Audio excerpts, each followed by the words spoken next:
بسم اللہ الرحمن الرحیم۔ السلام علیکم۔ ایک ایسی اداکارہ جس سے اپنے معصوم چہرے اور بہترین اداکاری کی وجہ سے پاکستانی شو بزنس انڈسٹری میں بڑا پسند کیا جاتا تھا۔ جی ہاں، میں بات کر رہا ہوں سابقہ اداکارہ اور ماڈل سارہ چودھری کی۔ سارہ چودھری کو شہرت تو مشہور ڈرامہ سیریل چوکھٹ سے ملی تھی، جو کہ پی ٹی وی پر نشر کیا گیا، لیکن اس کے ساتھ ساتھ ان کے دیگر ڈرامے بھی کافی پسند کیے گئے، مثلاً بہلاوا، تیرے پہلو میں، تیری ایک نظر، دن ڈھلے، چاہت اور ملنگی وغیرہ۔ معزز ناظرین، سارہ چودھری نے 2002 میں پاکستانی شوب انڈسٹری میں قدم رکھا اور پھر 2010 میں خیر آباد کہہ دیا۔ لیکن سوال یہ پیدا ہوتا ہے کہ سارہ چودھری نے ڈرامہ انڈسٹری کیوں چھوڑی اور ان کی زندگی میں کون سے واقعات ہوئے کہ جن سے متاثر ہو کر وہ اپنی زندگی دین اسلام کے لیے وقف کر بیٹھیں۔ یہ سب کچھ آپ کو آج کی اس ویڈیو میں بتایا جائے گا۔ حالیہ دنوں میں سارہ چودھری مشہور ویلاگر اور یوٹیوبر حافظ احمد کے ساتھ ایک پوڈ کاسٹ میں شریک ہوئیں اور دیگر بہت سی باتوں کے ساتھ ساتھ شوب انڈسٹری کو چھوڑنے کے پیچھے اصل وجوہات پر بھی بات کی۔ سارہ چودھری کا یہ کہنا تھا کہ میرے والدین ہمیشہ ایسے دین اسلام کی تعلیمات کے پابند رہے ہیں۔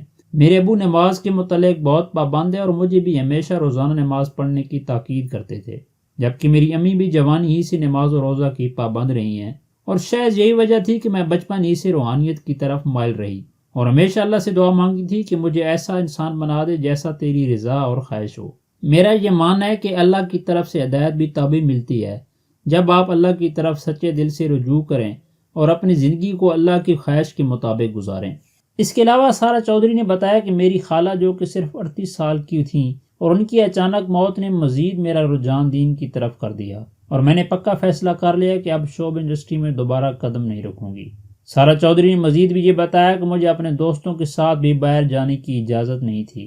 پھر جب یہ سوال ہوا کہ جب آپ کے گھر کا ماحول اتنا سخت اور مذہبی تھا تو آپ شوبز کی طرف کیسے آ گئیں؟ اس بارے میں سارہ چودھری کا کہنا تھا کہ چونکہ میں اپنے والدین کی اکلوتی اولاد تھی اور میرے والدین نے میرے بچپن سے بڑی مالی مشکلات میں زندگی بسر کی تھی، تو اسی وجہ سے میں اپنے والدین کی مالی مشکلات کو کم کرنے کے لیے شوبز کی طرف مجبوراً آ گئی، لیکن اپنی پوری کوشش رکھی کہ شوب انڈسٹری کی رنگینیوں سے اپنے آپ کو دور رکھوں، اور شاید یہی وجہ تھی کہ شوبز کو چھوڑنا مجھے اتنا مشکل نہیں لگا۔